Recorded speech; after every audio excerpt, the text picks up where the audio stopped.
रजनी को बचपन से ही पेंटिंग का बहुत शौक था।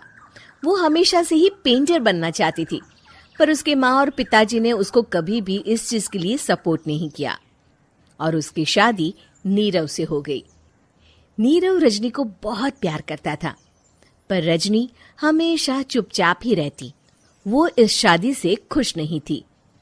वो ये शादी नहीं करना चाहती थी। उसे तो हमेशा से पेंटर जो बनना था। अपने इस सपने को वो नहीं पूरा कर पाई, इसलिए वो हमेशा उदास रहती थी। रजनी, बहुत ही बढ़िया फिल्म लगी है, कल देखने चले? नहीं जी, कल मुझे बहुत काम है, मैं नहीं जा पाऊंगी। अच्छा तो कोई बात नहीं, संडे को चलते हैं। देखिए, मुझे फिल्म देखना पसंद नहीं है। आपको जाना है तो चले जाइए। नीरव को मना करके रजनी वहां से चली जाती है और अपने बैग को खोलकर उसमें बंद पड़े ब्रश और कलर्स को देखकर रोने लगती है। रजनी, चलो ना कहीं बाहर खाने चलते हैं, कुछ तुम्हारी पसंद का। जी, मुझे नहीं जाना, मेरी तबीयत ठीक नहीं है। रजनी वहां से चली जाती है। नीरव को समझ नहीं आता कि रजनी उससे इतना दूर क्यों रहती है। वो जब भी उसके साथ वक्त बिताना चाहता है, रजनी कोई ना कोई बहाना बना देती है। एक दिन घर पर कोई नहीं था। रजनी घर का सारा काम जल्दी से खत्म कर लेती है। घर पर अकेले होने के कारण वो सोचती है कि वो आज पेंटिंग करेगी। वो अपने कमरे में जाकर पेंट ब्रशेस और कलर्स निकालकर जैसे ही कलर मिक्स कर रही होती है कि दरवाजे पर बेल बज जाती है। अब कौन आ गया इस वक्त? इतनी मुश्किल से तो मुझे पेंट करने का मौका मिला है। रजनी दरवाजा खोलती है तो उसकी सास अपनी सहेलियों के साथ खड़ी होती है और सब घर के अंदर आ जाते हैं। अरे बहू, सबको शरबत बनाकर पिला दे, बाहर तो बड़ी गर्मी है। उफ। जी। रजनी पेंट ना कर पाने से उदास हो जाती है। उसे गुस्सा भी आ रहा होता है कि उसने इस शादी के लिए हाँ क्यों कह दी। वो रसोई में जा रही होती है कि उसकी सास उसे रोकती है। बहू, सबके खाने का भी इंतजाम कर लेना, आज का लंच तो ये सब यहीं करेगी। हाँ। रजनी बिना कुछ कहे रसोई में चली जाती है। सबके लिए खाना बनाती है।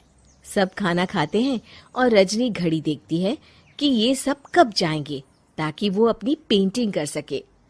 जब शाम होती है तब सब चले जाते हैं अपने घर। अरे बहू, सब तेरे खाने की तो बहुत तारीफ कर रहे थे, सबको बहुत अच्छा लगा खाना। आपको मुझे सुबह बताना चाहिए था ना कि आपकी सहेलियां आ रही हैं। पता भी है कितना वक्त लगा सारा खाना बनाने में। अरे बहू, तू ऐसे कैसे बात कर रही है मुझसे? तो और कैसे बात करूं? मैं इस घर की कोई नौकरानी नहीं हूं कि इतना काम करूंगी।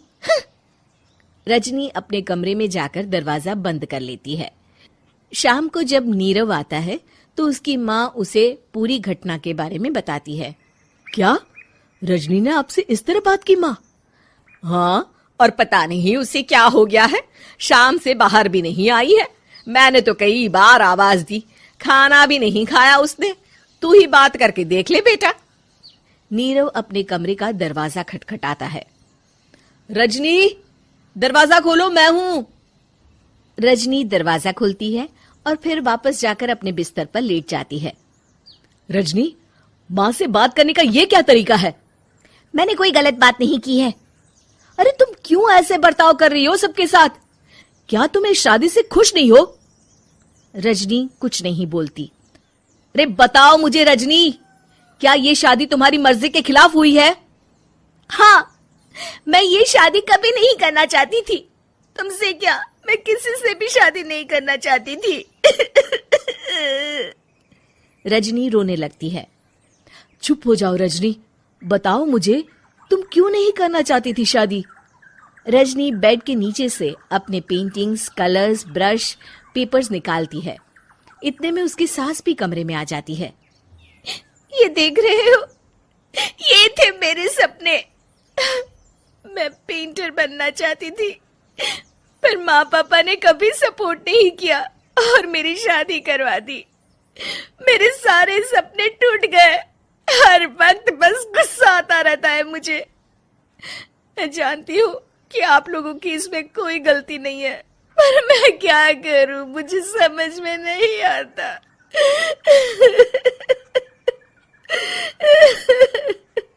रजनी फूट फूट कर रोने लगती है। मुझे माफ कर दीजिए, आप दोनों के साथ मैं बहुत बुरा बर्ताव कर रही हूँ। अरे रजनी बेटा चुप हो जाओ तुम। नीरव पानी लेकर आता है। ये लो पानी पियो और शांत हो जाओ। रजनी पानी पीती है और उसकी सास पेंटिंग्स देख रही होती है। अरे नीरव, हमें तो पता ही नहीं था कि हमारी बहू कलाकार है। अरे कितनी अच्छी पेंटिंग्स बनाई है, देखो तो। ये वाली तो मैं अपने कमरे में ले जाऊंगी। आपको ये पेंटिंग्स अच्छी लगी? अच्छी नहीं, बहुत अच्छी लगी। और तुमने हमें बताया क्यों नहीं? तुम जब चाहे पेंटिंग कर सकती हो रजनी। हम तुम्हारे सपनों को पूरा करने में तुम्हारा पूरा साथ देंगे। हाँ बेटा, हम कला की कद्र करते हैं। हम कलाकार तो नहीं, पर मुझे गर्व है कि मेरी बहू एक कलाकार है। रजनी, नीरव और सास तीनों हंस पड़ते।